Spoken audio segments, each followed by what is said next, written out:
ওয়ালাইকুম আসসালাম ওয়া রাহমাতুল্লাহি ওয়া বারাকাতুহু। এক ভাই একটি চমৎকার প্রশ্ন করেছেন বাংলাদেশ থেকে। জানতে চেয়েছেন যে ঘোড়ার গোশত খাওয়া হালাল কিনা। খুব চমৎকার প্রশ্ন, আলহামদুলিল্লাহ।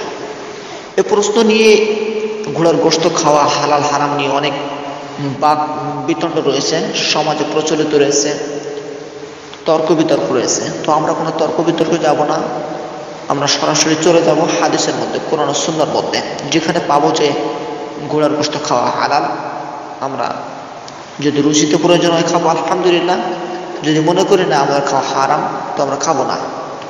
তো আমরা হাদিসের দিক দিয়ে যে স্পষ্ট প্রমাণ পেয়ে যাই ঘোড়ার গোশত খাওয়া হালাল। হাদিসটি বর্ণনা করেছেন জাবের রাদিয়াল্লাহু আনহু। তিনি বলেন, খাইবারের যুদ্ধে রাসূল মুহাম্মদ সাল্লাল্লাহু আলাইহি ওয়াসাল্লাম গাধার গোশত খেতে নিষেধ করেছেন, তবে ঘোড়ার গোশত খাওয়ার অনুমতি দিয়েছেন। হাদিসটি পাবেন বুখারী 5520, মিশকাত হাদিস নাম্বার 4107 নম্বর হাদিস। আমরা আরেকটা হাদিসে পেয়ে যাই, হাদিসটি বর্ণিত হয়েছে বুখারী, সহিহ বুখারী হাদিস নাম্বার 5519। হাদিসটি বর্ণনা করেছেন আসমা রাদিয়াল্লাহু তাআলা আনহা। তিনি বলেন, রাসূল মুহাম্মদ সাল্লাল্লাহু আলাইহি ওয়াসাল্লামের যুগে ঘোড়া জবেহ করেছি এবং গোশত খেয়েছি। তাহলে আমরা এখান থেকে বুঝতে পারি অনেকেই রুচিতে লাগে না, রুচিতে আসে না।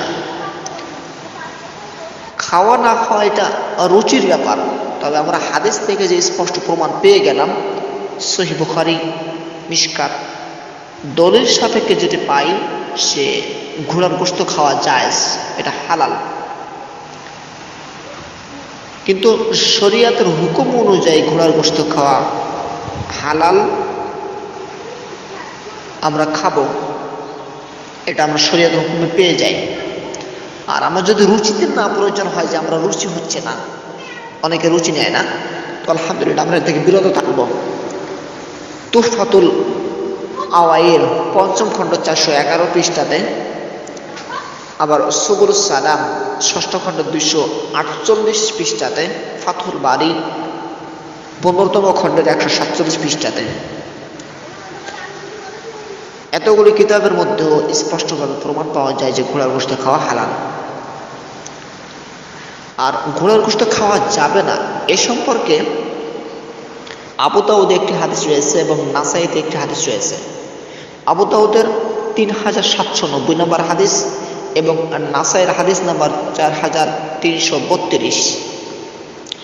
ঘোড়ার গোশত খাওয়া নিষেধ মর্মে আবু দাউদে যে হাদিসটি এসেছে, হাদিসটি হলো যঈফ, এই হাদিসটি সহিহ নয়।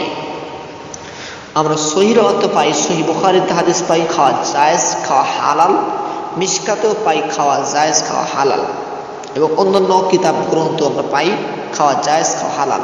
কিন্তু আবু দাউদ ও নাসাইতে যে দুটি হাদিস বর্ণিত হয়েছে, এই দুটি হাদিস যঈফ।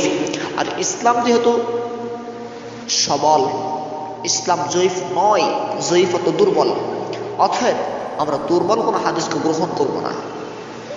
সবল ইসলাম সবল, এক্ষেত্রে আমরা সবল হাদিসকে গ্রহণ করব। আল্লাহ আমাদের সঠিক বুঝদান করুক, আল্লাহুম্মা আমিন।